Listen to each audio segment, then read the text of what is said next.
Podcasts proudly presents The Broadcasters Podcast. A weekly media commentary talking about traditional and digital media headlines and talking to the content creators out front and behind the scenes. Here is the King of Podcasts. Thanks for joining me here on this, the 150th episode of the Broadcasters Podcast. Tonight, I will be featuring part one of an interview that I had recently with actress, singer, dancer, and producer Stephanie Andujar. We'll tell you real quickly about her. She's appeared on favorite fan TV series, including Blue Bloods, Law & Order SVU, and Orange is the New Black. Was also featured in the award-winning feature film Precious. And she now has a part with a family-owned and operated production company where she's expanded into some new ambitious projects. We're going to talk all about that in part one of my interview with Stephanie Andujar coming up a little bit later on the program. We'll talk about that then. In the meantime, it's a light headline week. Of course, with the holidays coming on, it's our time to go and start reflecting what's happening. Because, again, the overview of this year in media compared to the first 2 years that I've actually been recording this podcast, the previous 149 episodes, and thinking about all the things that were going on, the activity that was going on in the media on a normal year, a conventional year, how much COVID has changed it. But then again, a couple of the major headlines that have really stood out this year was it was a managed transition of the digital disruption, which has been going on since, you could say, 1995, 1996. Continuing on now with the increase of the over-the-top networks. If we go to a year in review, we could really talk about what's been going on when it comes to what has done well and what has failed, right? We've had success stories where Disney Plus now has in excess of 73 million subscribers to the service. How many of those are part of a free subscription due to their mobile plan or to something else they might have? We don't know. But again, the count of subscribers, and somehow, some way, they are subsidizing the payment of the said plan so they can go ahead and watch shows like The Mandalorian or Disney and Marvel movies or whatever they want of the Disney library going back decades.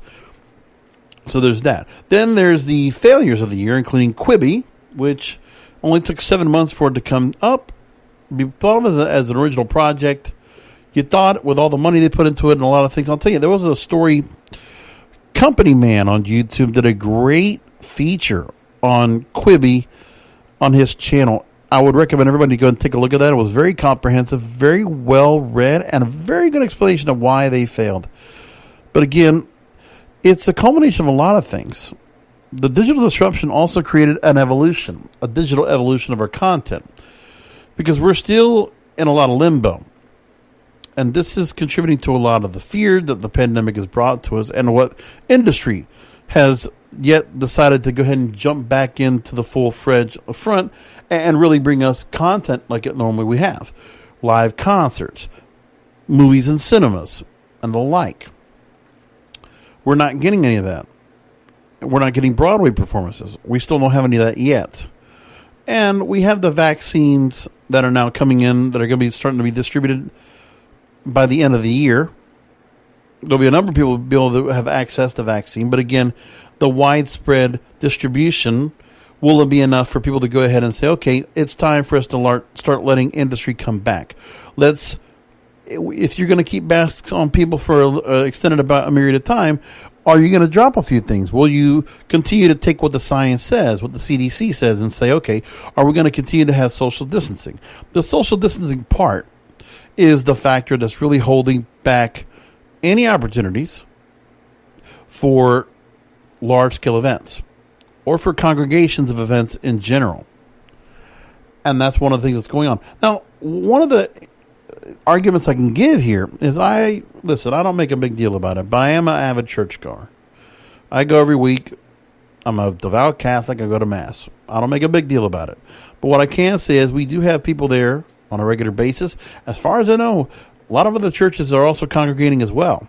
And I haven't heard so much about people contacting anything or getting infected at certain events. Even sports, you have a limited amount of people, social distance. But again, if we're seeing that, certain organizations are not willing to go ahead and make the trek forward to go ahead and increase or do a little bring down mitigation, because that's what's going on. Everybody's afraid and they need to mitigate. So everybody's kind of afraid to kind of move forward and really do something. And I understand that part. I can see where they're coming from. But at some point, when we go into next year, I would imagine that live music, live performance, which live performance we already talked about. And actually, we talked about that with Lauren Collin, about the idea of the two interviews I did the last 2 weeks. We talked about Broadway taking a big hit and how New York City has been greatly affected by what's going on. Los Angeles the same way. And then you have these lockdowns that have been brought back up. Again, cases, but I don't know if it's anything that's being reported about in terms of hospitalizations, an increase of that, or an increase of mortalities. I don't know if that takes into effect, but what we do see is people are really, this Thanksgiving weekend as I record, they kind of just went against it. I think people just didn't want to go ahead and, they don't want to be held down anymore. And it's just a matter of that people want to be able to go and have their own, they take their health into their own hands. And to be felt like they're being handled in a mass control. People don't want that. If people want to go ahead and go out and get drunk, or they want to have their vices, and they want to go out and get sick, that's on them. The attitude is, people want to be able to go ahead and go out and have fun. They don't want to go ahead and hide their fun. I mean, they don't want to see where Los Angeles County, that they want to go and shut down people's power, or shut their water off if they're congregating in such a big amount of a crowd. You know, everybody's being affected, the talent and the consumers. At this moment, I don't know if we're even going to get to having a setup where we're going to have, movie theaters to go to this Christmas. As far as I know, I have not heard anything about the cinemas reopening by then. So if I wanted to go to a movie now, there are movie theaters open, right? So if I want to check in my market and I want to go look at showtimes, there are showtimes right now. Looking up Fandango.com real quick to see if there's any movies right now playing in my market. I just need to find out if there is, and I don't know. So at the moment, I see there are movies available. AMC, their theaters are open, so I have one where I can go to now, and I can catch movies there. I do have what was formerly the Cobb Cinemas, which is now CMX. Those are available as well. And Cinemark, they also have movies available I can go and see as well. But that's it. Otherwise, Regal Cinemas is where I've been for a long time. It's not open yet. But there are limited movies out there to go watch. Like if I'm looking at in West Palm Beach, downtown where I'm at, they have a new movie, The Croods, a new age animated film that's out now. The Last Vermeer, I don't even know what that is. Vanguard, it's another movie I never heard of. It's a Jackie Chan movie, that's right. Freaky, the Blumhouse picture. Come Play, The War with Grandpa, Tenet, and then a bunch of previous films. So again, there's not much available to go watch. But then again, just to go and see what movies are available. We talked about last week Wonder Woman 1984 being moved now to run simultaneous on HBO Max. You can actually watch it on HBO Max absolutely free. Okay. So there's that. And I guess that's how I'm going to go and watch it, because I have HBO Max on my TV. So there we go. So layman moviegoer like myself, when am I going to go back to the movie theaters? When am I going to get to go back? I don't know. I'm still waiting for things to get back. I want my Regal Cinemas back open again. I don't know what's holding them back up, but they're not getting back open right now. And that's unfortunate. So that's one thing we have to deal with. Then we move along and we look at music. Now, we've had a couple of things going on, announcements about the Grammy Awards coming up. The American Music Awards just happened. We had the MTV Video Music Awards happen not too long ago. American Music Awards took another dip in their ratings. Billboard Music Awards also happened a few months ago, or like last month. Also took a dip in ratings. Nobody's doing well. Now, the music is doing successfully. If you're talking about streaming, it's doing exceptionally well. You know, I mean, music is being consumed just like as it was before. Might not be danced to, might not be heard, in live in concerts, but people are back out and they are listening, which is good. But not much else after that.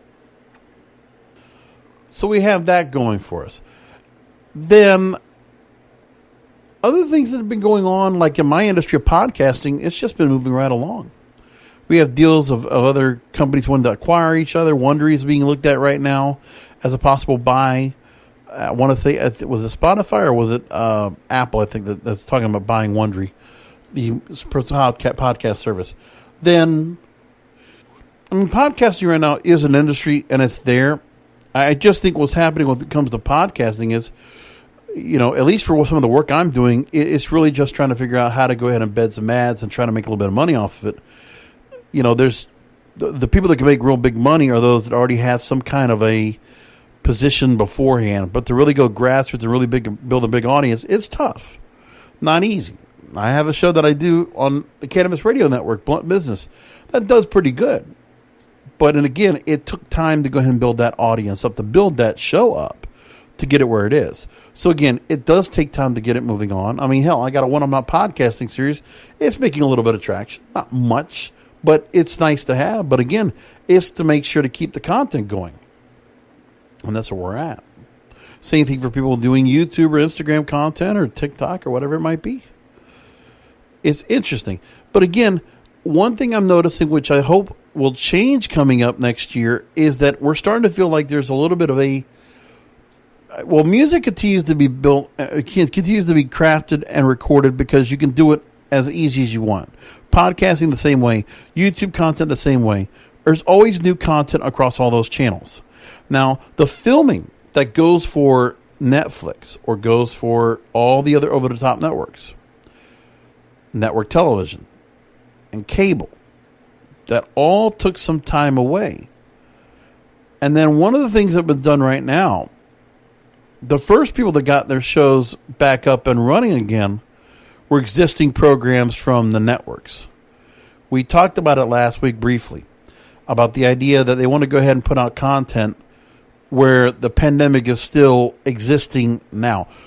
And you do understand that for the networks, they need to understand the fact that their content is going to get dated by doing that. See, it's not so much that it needs to be escapism because we want to go and escape. We want to take ourselves away, detach ourselves from normal everyday life and not think about it. So instead, let's just go ahead and watch television in order to take ourselves away from the everyday grind of mask wearing out and about. But no, the networks chose to not do that. And that's stupid. Now, I understand they want to kind of put this kind of a... Listen, I know some people might have the thought, well, this is kind of like a state-controlled kind of deal of, well, the politics of all these corporations, they're going to just say, well, we need to go and continue to keep the narrative that you're still wearing masks, that you need to keep that. It's just going to be a part of life. It's a new normal. Well, people are not going to want that. They're not going to stay like that. Not for sure. Once we get to March, when we'll have been one full year wearing mask coverings, or wearing face coverings, are people going to still want to do that? And is that going to be something normal we watch on television? I think you need to watch what the ratings do. Watch what the audience, how they respond. And if they decide to go ahead and deter away. If you see political news or commentary or you see your programming, people are going to, take their dollar somewhere else. Will they decide to go ahead and further cut the cable cord? Will they decide to continue to watch network television less and only come around for live content that is sports or maybe awards related, but not even awards related so much anymore? It's only sports. So that's what's going on. I mean, really, you look at what we have right now of if you look at what right now we have in terms of all of our ratings at the moment. So a few months ago, a couple of weeks ago rather, we had scripted shows returning back. And how do they return? By getting all this content back. Well, first of all the Chicago-based trilogy of dramas came back, and they finished among the top 20 most programs 2 weeks ago. In terms of comedy, CBS's Young Sheldon, ABC's Station 19, and Grey's Anatomy were strong performers, along with NCIS Los Angeles for CBS. Looking at the numbers for the week of November 9th through the 15th, you had football take over first, second, fourth, fifth, sixth places, and eighth places, by the way, and 10th. So 7 of the top 10 went to football. Something of some form of live football. So in this is where the numbers are. CBS has 60 Minutes, 12 million viewers. Third place. Chicago Med, 7.84 million. That's it for a live audience now. I still remember when Big Bang Theory used to get 30 million people to watch their shows. And again, the OTT, and it's just continuing a continued devolving of the audience out there on a regular basis. Think about that. The Voice, 7.27 million. Young Sheldon, 7.441 million. Chicago Fire, 7.24 million. This Is Us NBC, under 7 million. Also under 7 million is Station 19, Chicago PD, NCIS, Los Angeles, The Masked Singer, and Dancing with the Stars, just under 6 million. That's the top 20 shows now. Compared to what they used to be, network TV is a non-factor. And again, there are people they know where to go and find television. Okay? NBC had their Sunday night game, and it got 15 million viewers. So there's not a reason, there's no excuse where they can't have it. And also in Monday Night Football on ESPN 2 weeks ago, 10 million viewers. So it's not as if people can't go back and watching television. But again, they're not. As we know, the Super Bowl will always draw about 100 million viewers. People will go if the programming's there. But again, we're seeing more and more a further devolving of the audience, a erosion of the audience constant. I don't know if people just gave up. And then I look at what happened with some of the news we're talking about tonight. Vulture.com gives a story and says, what the hell is going on with masks on television right now? What the hell is happening with masks on network TV? And this is Catherine Van Arendonk in Vulture.com. She talked about when TV was slowly starting getting back into production late this summer, a lot of attention was paid to COVID-19 safety. Some of it was haphazard and effective, but by and large, widespread understanding was it was vital to try or at least be seen trying. Okay, that's part of that. But then, on screen, in the stories that get broadcast to millions of Americans, the COVID presence and how to incorporate it into fictional storytelling is haphazard at best. Absolutely correct. You know this was not a decision being made by the programmers. This is being made by the corporate suits at some other direction of somebody else. Now, you can take it as you want. You can believe me or not. But there's a reason why they're doing it. Okay, let's take what Catherine reads here. At worst, it's a nightmare of ridiculous milquetoast equivocating gestures. There are fictional police officers wandering around wearing neck gaiters they never put over their faces. Offices full of doctors and lawyers blithely chatting to unmasked strangers. And scene after scene of protagonists with no face coverings standing in front of background extras who wander around wearing medical-grade masks. In some cases, it's clear that TV shows are doing their best to negotiate to the strange demands of COVID storytelling in fictional worlds. If there's COVID fatigue in real life, there's surely COVID fatigue for entertainment. And it's difficult to walk the line between realism and the desire to escape from reality. Well, we should want to escape from reality. Don't we already know that with watching live sports and watching live news, we're already going to have that reality in our face? So why are you want to put it into our scripted programming? Ask yourself that. Taken all together, though, network TV offers a portrait of COVID response that is often distracting, frequently dangerous, and sometimes almost hilariously out of touch. Absolutely correct, Catherine. Absolutely correct. They go into some of the stories here of shows like Chicago PD and Law & Order SVU, referring to it as the middle ground of COVID storytelling looks like. It's both unsatisfying and distracting. Yes, these characters seem to be living in a pandemic, but in the interest of maintaining the status quo, it is a pandemic that lives on the outskirts of their lives, a notable but not especially remarkable annoyance as they go about their normal business. It's tough to watch. Tough not to be distracted by all the instances where characters would be absolutely wearing masks if it weren't for the fact of their being the lead on a TV show. It's not enough to be flabbergasted by the inconsistencies. They refer to shows like Station 19 and Grey's Anatomy dealing with this a lot. And one of the lead characters they gave COVID to kind of help to relate. The Good Doctor, medical drama, chose the ignore it route. They did have 2 pandemic episodes, but episode 3 deals with Freddie Highmore, the lead actor, speaking straight to the camera. The following episode portrays our hope for the future. A future where no one will have to wear masks or take other steps to stay safe from COVID. Until then, please protect yourselves and others. I understand the impulse, she writes. It would be so nice if we could all just fast forward that moment to the future. But there's a kind of cognitive dissonance in watching a happy, lighthearted sitcom and existing in a COVID-free fantasy world than there is for a medical drama. For a medical drama, it feels like a cop-out. Even if worse, if you happen to see the good news, a lead actor of The Good Doctor was recently hospitalized with COVID, as a matter of fact. I'm still not sure how to feel about what's happening on network TV this fall. My anxiety over the past year has slowly reshaped my internal system of alarms. So this is a personal opinion of hers. It makes me feel like a hopeless skull. The kind of moralizing censor I've always loathed. These shows are bad because they demonstrate bad behavior. I feel myself yelling. Even though I always hated that stance, and I'm dismayed to find myself logging mask violations like a teacher, ready to draw attention. Yeah, like hall monitors, right. The answer to what the hell is happening with masks on network TV is that on most shows it's a disaster.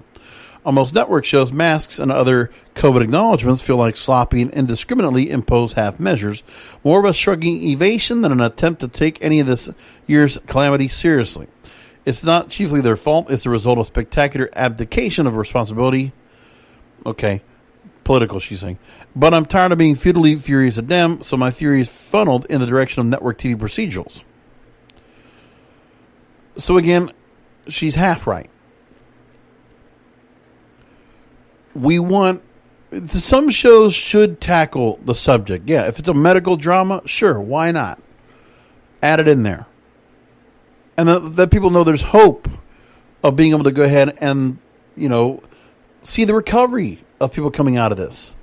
And let people have a little understanding of what's happening, right? You could do a little bit of that. I mean, part of that's not horribly bad, but, just think about it. There's something to be said about, we don't need all the extra masks going on television on all of our shows. It's a little much. It's too much. And I think people are going to be turned off by it. We do not need hall monitoring. We do not need to be reminded of what our everyday lives is outside. We want television to be a release. If it's not, then all you're doing network television is making people go to Netflix, Hulu, Disney Plus, and the others. And you're free television. And you can't even give us a reason to keep watching you. Even with the offer being free, tells a lot. But again, the networks have very strong news divisions in each. And with the stances of these particular corporations, have their own political stances. Regardless of what you think about politics, the politics in the corporations are also managing the decisions being made on network television. I'll tell you what, that's not being handled over the top networks. That's why people are watching those more.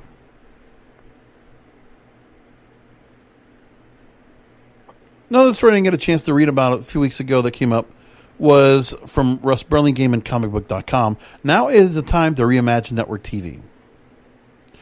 Well, good luck with that. So he mentions the COVID-19 vaccines being distributed may be the perfect time to reimagine network TV. The average network TV series has 13 or 22 episode seasons, and a great many of them, including almost every genre show you can think of, feature overarching storylines that run the length of the season. In recent years, fan favorite series streaming started weighing in at 8 or 10 per season. Fans and showrunners alike have started to question the necessity or wisdom of that format. 8 months ago, most people would not think we would be dealing with COVID deaths in the thousands every week by now. Now that we're here, it feels more and more plausible we could still be stuck in this mode for months. Okay. It may be time to seriously consider to return to one of the kind of one-and-done stories, largely the norm before everyone could easily DVR their favorite shows or buy the next morning on Vudu. Gotham and Marvel's Agents of S.H.I.E.L.D. both had success with their audiences, then reducing the long-form story from 20-odd episodes to 13 or fewer, then having somewhere between 2 and 4 of them each TV season.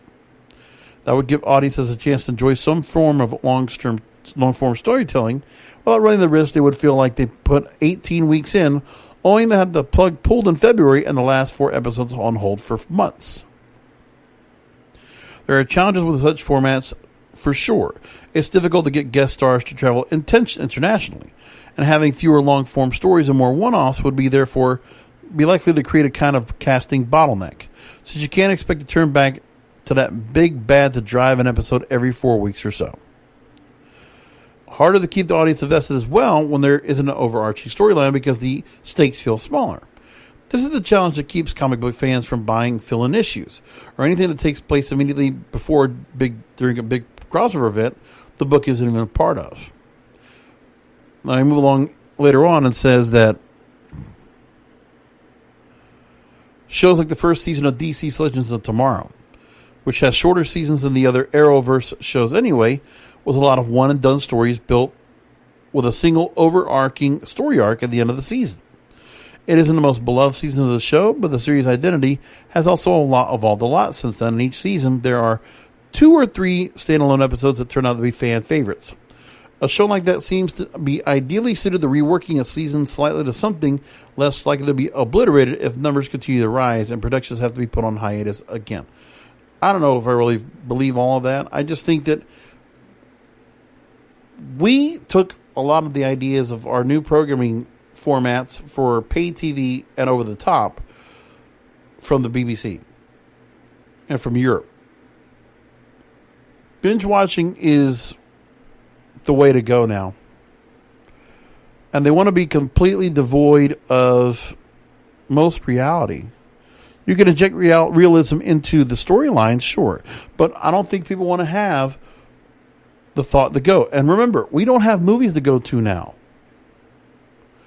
We don't have a lot of new content to get to either. So people are eager to watch new content. They don't want to go back and rehash. But at this point, you're forcing people to go ahead and start rehashing content because they're not going to go back and watch something new if it's just going to continue to remind them of what's going on that's wrong. To keep people stuck in that mentality all the time is going to tear people apart. Keep them in a constant state of fear and panic. Well, that's not any good either. Just saying. One hopeful story I want to just get to before I get to my interview with Stephanie Andujar is this. This is a story from MarketWatch.com. They talk about why cinema will survive the coronavirus pandemic. Our emotional attachment to moviegoing will feel a recovery from 2020's coronavirus-driven slump. Ciara Lenane tells the story. This is from a couple weeks ago, by the way, but again, cinemas are facing a Mad Max-style all-out war that is inflicting on them a dangerously high level of financial pain. This is from the Chief Executive and Chairman of Patriarch Organization and Reputation Management Consultants, Eric Schiffer. Cinema revenue is set to experience the sharpest contraction in 21 years, according to PricewaterhouseCoopers. A $2.1 trillion industry, global entertainment and media business, will be contracted by 5.6% in 2020 alone.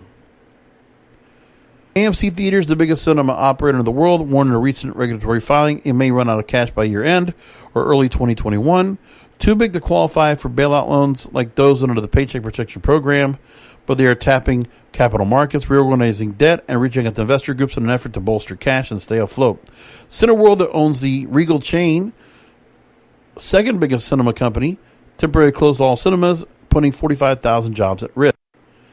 CMX Cinema Base, formerly Cobb, filed for bankruptcy in April. No bailout is expected from what we're learning. If the status quo continues right now, 69% of small and mid-sized movie theater companies will be forced to file for bankruptcy or to close permanently, and 2/3 of theater jobs will be lost.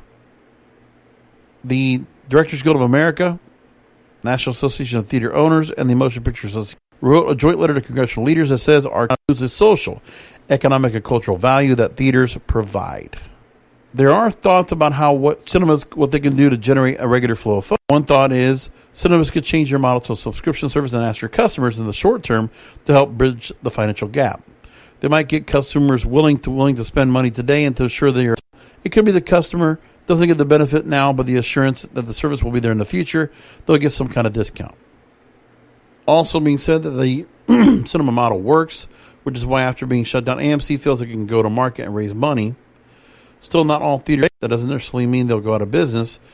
The other option is that there might be a deep-pocketed investor that will snap up theaters that become to new studio owners. So all that's being played in. Again, people don't feel like that it's going to just go apart. But going back to the original argument, I don't feel like it's time now to go ahead and wait for the movie theaters to come back open. All of them to come back up. Just because certain markets can't come back up.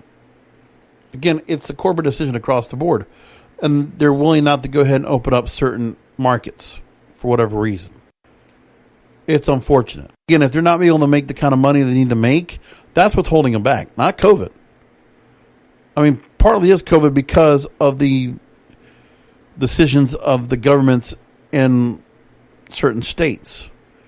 If New York and California were wide open, we would start seeing more of the movie theaters open anyway, in some way, shape, or form. But again, these restrictions continue to be in front. And again, it's as if the powers that be want to continue to have COVID be a part of this a little bit longer than we need to be. But again, we're trying to get ourselves out of it. There are vaccines now.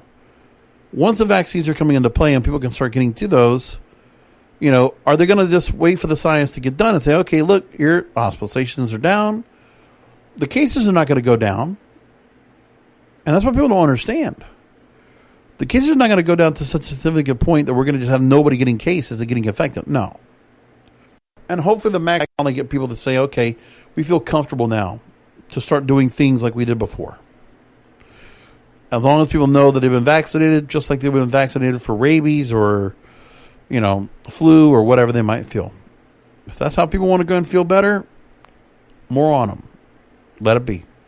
Okay, time for me to go into my featured interview with Stephanie Andujar, actress, singer, dancer, producer. I'm going to introduce her now, and I begin part one of my interview with her here on the Broadcasters Podcast. Enjoy. Joining me on the program, my guest has starred on stage early in her career, performing in productions like The Wiz and The Crucible. She has appeared on fan-favorite TV series like Blue Bloods, Law & Order SVU, and most notably, Orange is the New Black. She's also appeared in the Academy Award-winning film Precious. She's also has founded a family-owned and operated production company called Andujar Productions, where she has expanded into some new ambitious projects. So joining me right now is actress, singer, dancer, producer, Stephanie Andujar. Stephanie, thanks for being on. Thank you, Jorge. Thank you for having me. My pleasure. So I want to go and start off, really, based in New York City. I've had the chance to talk to a few other people that are really doing things right now with the pandemic, and it's one of the things I really want to just focus on is just what's going on within what you're doing in New York City, and also just take into all you've done as an actress and as you've done in a lot of different performance areas, just to get a feel for those that are looking to aspire. I want to really get the kind of story out of there, and just what I love is that the direction you've taken, where some people, when you're going through Hollywood, you're going through the route that goes through New York. I've always noticed of the actors and actresses that are making their way through, getting the auditions out there, going to so many different shoots, just to work consistently, but then, taking the initiative to go on your own and spread out and really take your talent to another level. That's one of the things we talk about here on the show, just to give you the heads up, because my thing is, it is an issue between corporate versus creative. The idea of, there's a digital disruption that's coming into us right now, and we've had it for over a decade. The thing is, what you're able to go ahead and do to perform, to entertain audiences, whatever it might be, through singing, it might be through just some kind of performance, comedy, drama, whatever it might be, that it doesn't have to be relegated to mainstream establishment. You have to watch it on a TV screen. You have to watch it on a movie screen. There's just so many different ways to catch and really just to attach to your audience.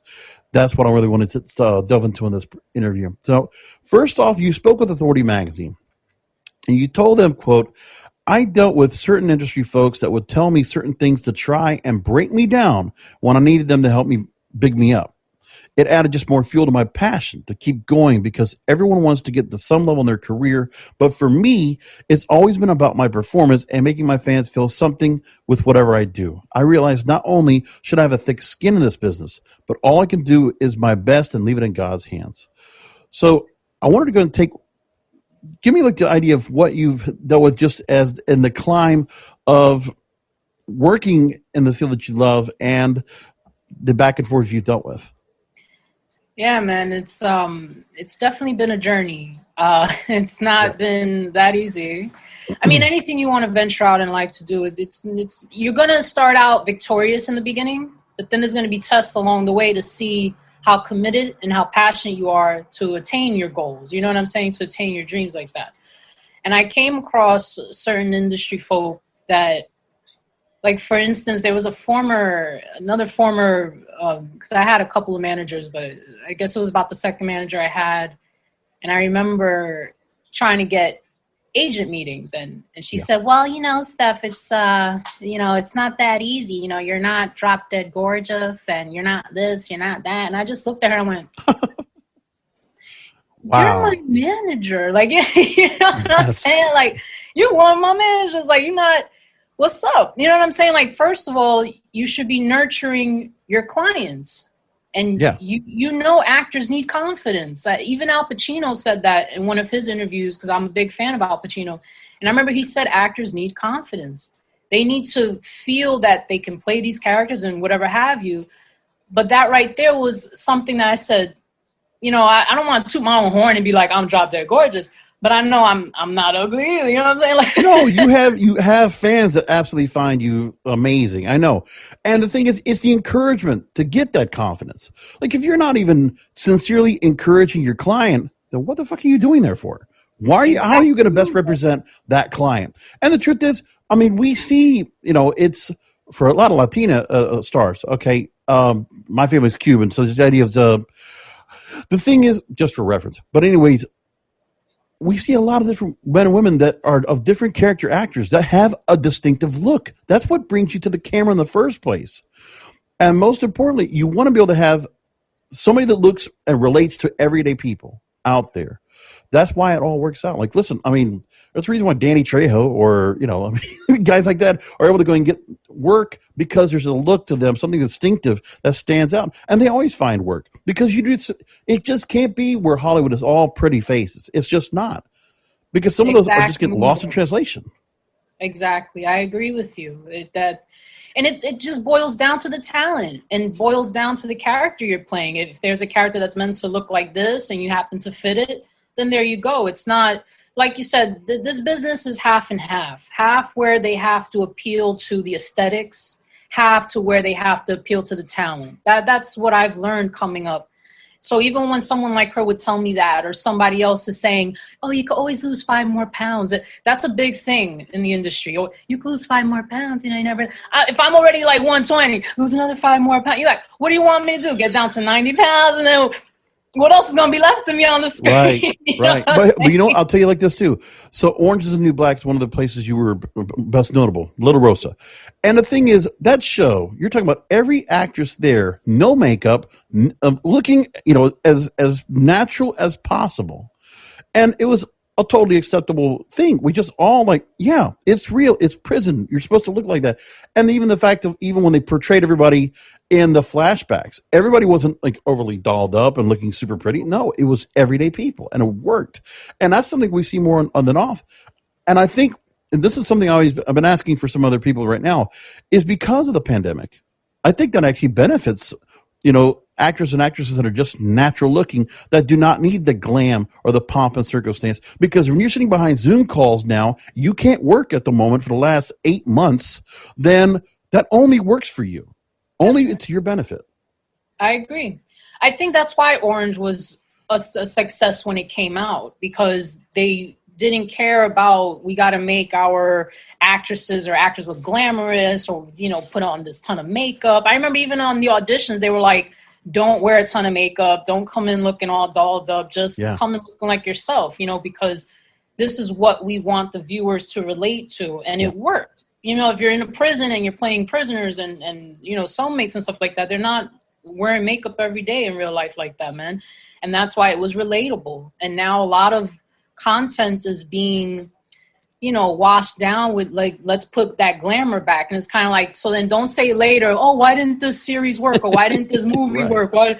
Because you either didn't hire the right talent or you went for a certain aesthetic just to please some other, executive or something. I don't know. Right. Corporate suits that are out of touch and outdated for a long time. And that's what's happened. And I'll tell you just a little tangent.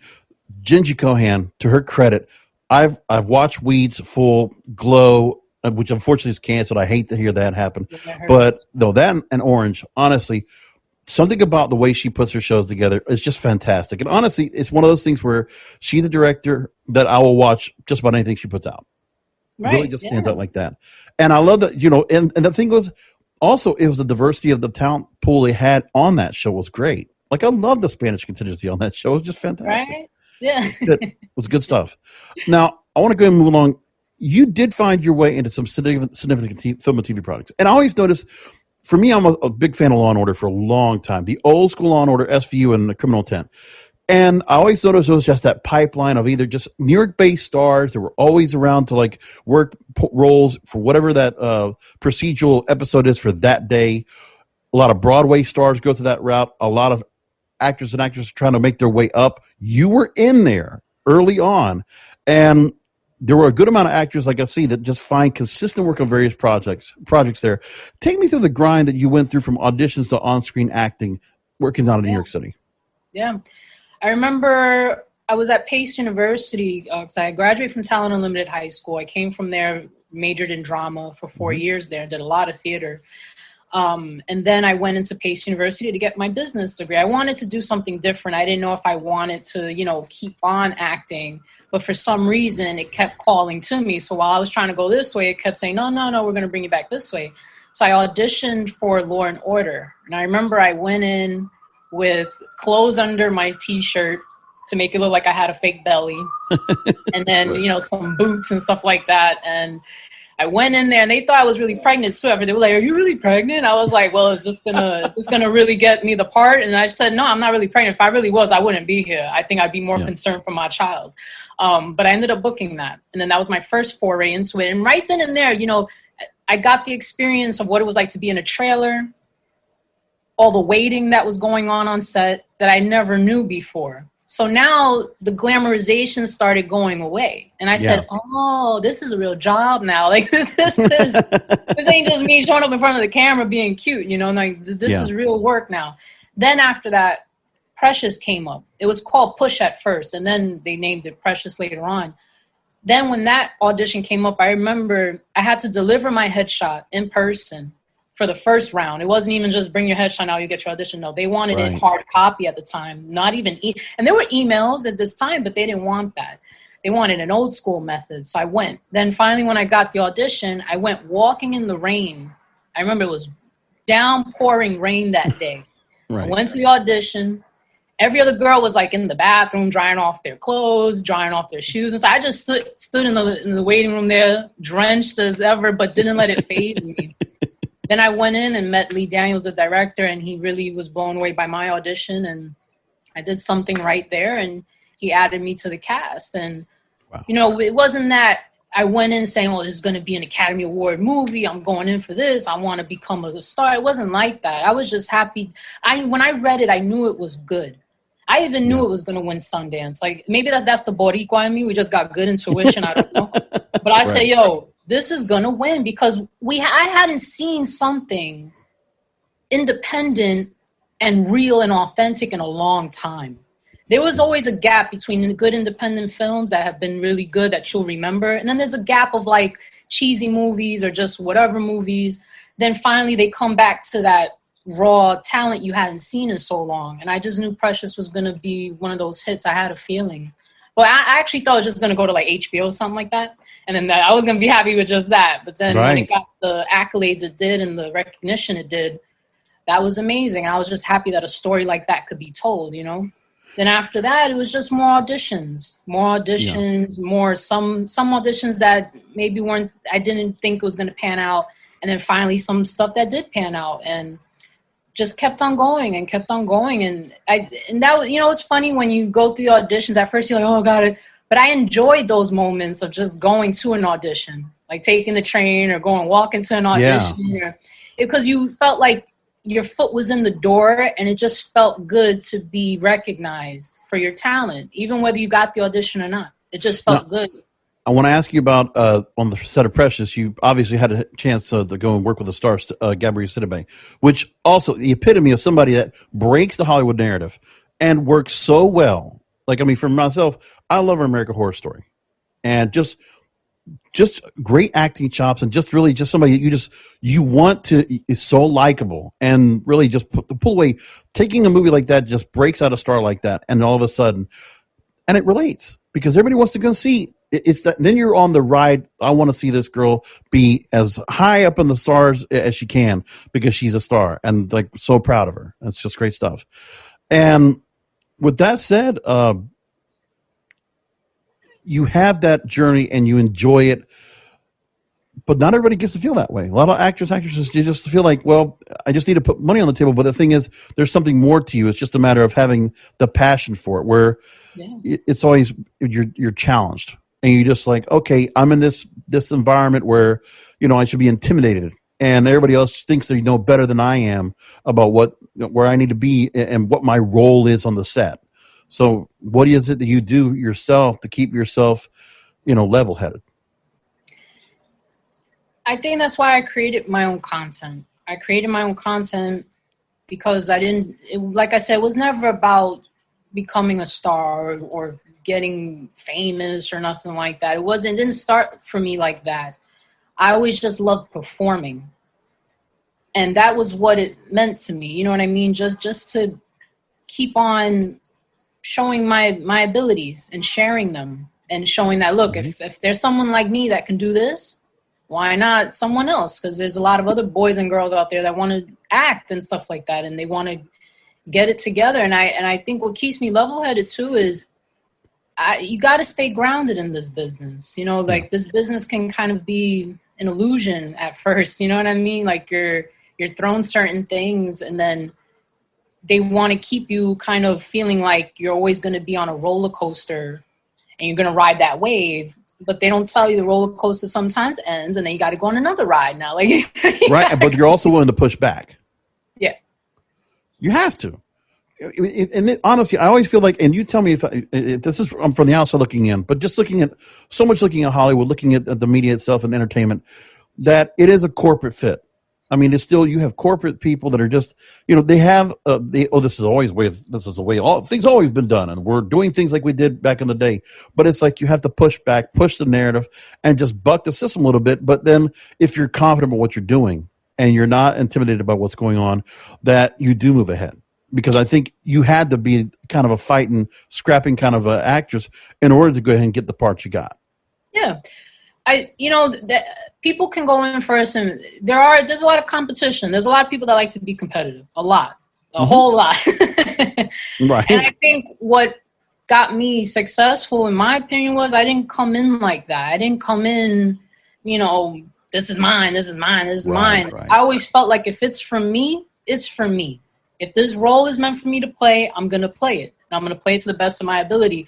even when I've gone to auditions, I remember, like, for the Precious One example, I remember going in and it called for the character to be dressed in all black. And I remember seeing all these other girls dressed in all black. Everybody was, suited to that character's style.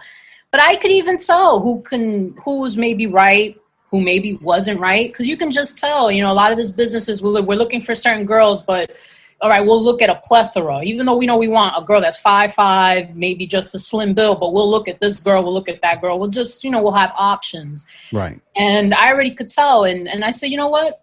It's just, let me leave it in God's hands, because that's how I really am. I'm really, if it's for me and it's meant for me to play, then I'll go and play it. But I'm not going to beat myself up later like, oh, why didn't I get it? You can't take this personally either in this business. You really can't. No. You can't take anything personal, because it's not always personal. Decisions are made for certain reasons. So all I can do is just create my own content, you know what I mean? And put out what I think is cool. No, so you have the right mindset when you're doing it. And honestly, one of the things, and I want to move along with what you're doing right now in your own production work, but I want to ask you, because of when I go into IMDb and I look at what you've done in your career, on just in what you've worked on set, a lot of dramas. You have Blue Bloods. You have, Blind Spot. You also featured in. The thing is that there was obviously the idea that these producers, these directors, always had like a place where they kind of might have pigeonholed you, not looking at you and see what your range could have been for something else. Exactamundo. That's exactly, because this work is about, when they're casting you, they're usually looking at your past resume. They're looking at your past credits and, okay, well, did she play a criminal before? Well, then, let's put her for this role because she knows what it is to play. Did she do this? Okay, let's put her for that. So then when I finally said, you know what, I want to create something. I need to show that I can do a lot more. I can be funny. I can sing. I can dance. And these people are not going to know this unless maybe they see you in a showcase, or if they see you in a theater piece or on Broadway or something. And that too is rare. So let me just put it out there and show people what I can do, man. And also for my fans. It wasn't even just to appease the execs and nothing like that. It was really to have something to show my fans, because I have fans out there. I'm always getting letters from Europe or even from here in the States. And I said, you know what? People are loving my show. I just did another interview before this one. And he mentioned how he loves watching my one-woman show just because it gives him something to escape to and laugh. Like I said, that's exactly why I made it, man. So thank you for that. Like, and now the thing is too, is that I always see, when you see certain performers, comedians always, there's a lot of them have made that transition to drama, but I've never seen anybody really do from drama to comedy. Not always too much. So I want to ask you about the fact that you now direct, produce, edit, and star in your own comedy sketch series, Steph A, one-woman show, and you're playing many different characters who intertwine with each other and shaping your upbringing in New York City. You've also started producing music. I saw some of the videos. So it's all under the banner of your family's production arm, Andujar Productions. Talk to me about putting on all the hats of a project and what it's like to work with these projects with your family. Some days I tell you I want to pull my hair out because I can't do it all. Like I'll just Puerto Rican be like, family, right? So it's my family too. Family people always think like, oh, you're working with your family. How must that be? Like, because when you go on a vacation with family, sometimes it could be like, oh my goodness. Yeah. But working with your family is kind of the same way. But what I like about it is that they're more honest with you. If something doesn't work, they'll tell you and they'll be like, no, I don't know if this is gonna work, Steph. I'll do this, Steph. No, maybe try this. My sister was the one who told me, why don't you make a one-woman show? At first, I didn't know if I wanted it to be on the stage or maybe just do like a 1 hour kind of like something there with Steph, a one-woman show. She said, no, do episodes. You're going to have to keep. I said, okay, that's a good idea. Let me do that. Let me try, So I grabbed my phone because I only had my phone at first. And I just wanted to get started. I said, I'll use my phone then because if I could film with this and then just edit and I'll get it together. And then that's when it started just to go into a bigger effect now. After just creating so many episodes and the equipment got better, the lighting got better, the sound started getting better because I started getting better by editing. And then I got more respect for what it was for an editor and a writer and a director. I got more respect for them too because I'm here editing sometimes till 4 a.m. Like I don't even care what time it is. Time has no effect on me. I'm like, I don't care if it's 4 or 5 a.m. I'll sleep when I'm ready to sleep. As long as I get this out, I finish the product because it's like when you cook a good meal. you feel happy after it's done. You know what I mean? Oh, like, yeah. You feel good and you're like, oh, this came out so nice. But then you devour it. And that's kind of how I feel with everything I make, you know?